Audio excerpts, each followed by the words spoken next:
Hello student, आपका हमारे YouTube channel पर स्वागत है। दोस्तों, आज हम राजस्थान जीके के एक नए टॉपिक के बारे में बात करेंगे और आज का जो टॉपिक है वह है बहुत महत्वपूर्ण है। यहाँ से क्वेश्चन अक्सर परीक्षा में पूछा जाता है। आज का जो टॉपिक है राजस्थान में बाघ संरक्षित क्षेत्र। तो राजस्थान में हम ये चर्चा करेंगे कि कितने बाघ संरक्षित क्षेत्र हैं और कौन कौन से बाघ संरक्षित क्षेत्र कहाँ पर स्थित है।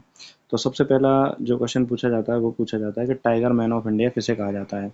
तो कैलाश सांखला को टाइगर मैन ऑफ इंडिया कहा जाता है और कैलाश सांखला जो है वो राजस्थान के जोधपुर के रहने वाले हैं। कहाँ के रहने वाले हैं? राजस्थान के जोधपुर के।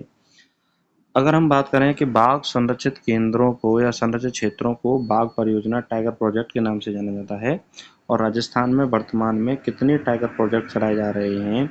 तो देखिए, आज तक के जो समय में वर्तमान में जो टाइगर प्रोजेक्ट हैं वह है 5 टाइगर प्रोजेक्ट राजस्थान में चलाए जा रहे हैं।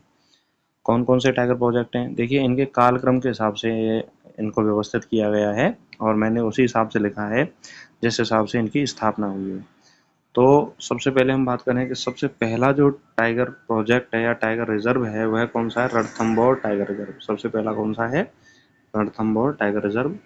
दूसरा है सरिस्का टाइगर रिजर्व। तीसरा है मुकुंदरा हिल्स। चौथा है रामगढ़ विस्तारी टाइगर रिजर्व और पांचवा है धौलपुर करौली टाइगर रिजर्व। देखिए, ये लेटेस्ट है, करंट अफेयर्स से भी संबंधित क्वेश्चन है। तो यहाँ से आपको प्रश्न पूछा जा सकता है कि जो सबसे लेटेस्ट जो टाइगर रिजर्व है वो कौन सा है? धौलपुर करौली टाइगर रिजर्व, जिसकी स्थापना कब हुई है? 2023 में हुई है। कब हुई है? 2023 में। अब हम बात करें कि राजस्थान में कुल बाघों की संख्या कितनी है। तो राजस्थान में कुल बाघों की संख्या है 134। कितनी है? 134 कुल बाघों की संख्या है। और अगर हम अलग-अलग टाइगर रिजर्व हैं उनके बारे में बात करें कि कहाँ पर कितने बाघ हैं, तो सबसे पहला जो टाइगर रिजर्व है रणथंभौर टाइगर रिजर्व, ये कहाँ पर स्थित है? ये है स्थित है सवाई माधोपुर में और यहाँ पर जो बाघों की संख्या है वह है 73। 73 बाघ हैं यहाँ पर। राज्य का पहला टाइगर रिजर्व है और 1973 में यहाँ पर जो सबसे पहला जो टाइगर प्रोजेक्ट चलाया गया था। और अगर 1973 नहीं दे तो 1973-74 जो ईयर है उसके हिसाब से दे देगा। रणथंभौर टाइगर रिजर्व का अन्य नाम क्या है? टाइगर लैंड के नाम से भी इसको जाना जाता है और इसको बाघों की क्रीड़ा स्थली भी कहा जाता है। रणथंभौर टाइगर रिजर्व को क्या कहा जाता है? टाइगर लैंड या बाघों की क्रीड़ा स्थली भी इसको कहा जाता है।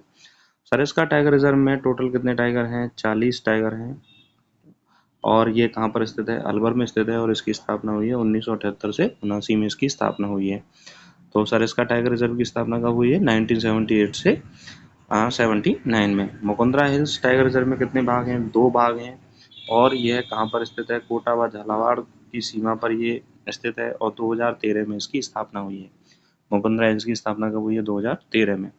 रामगढ़ विस्तारी अभ्यारण्य जो है वहाँ पर रामगढ़ विस्तारी टाइगर रिजर्व है जहाँ पर बाघों की संख्या है 6 और जो बाघ हैं वो हैं बूंदी सवाई माधोपुर में। ये रामगढ़ विस्तारी टाइगर रिजर्व में जो पड़ता है वो कहाँ पड़ता है? बूंदी और सवाई माधोपुर की सीमा पर ये पड़ता है और इसकी स्थापना कब हुई है? 2022 में।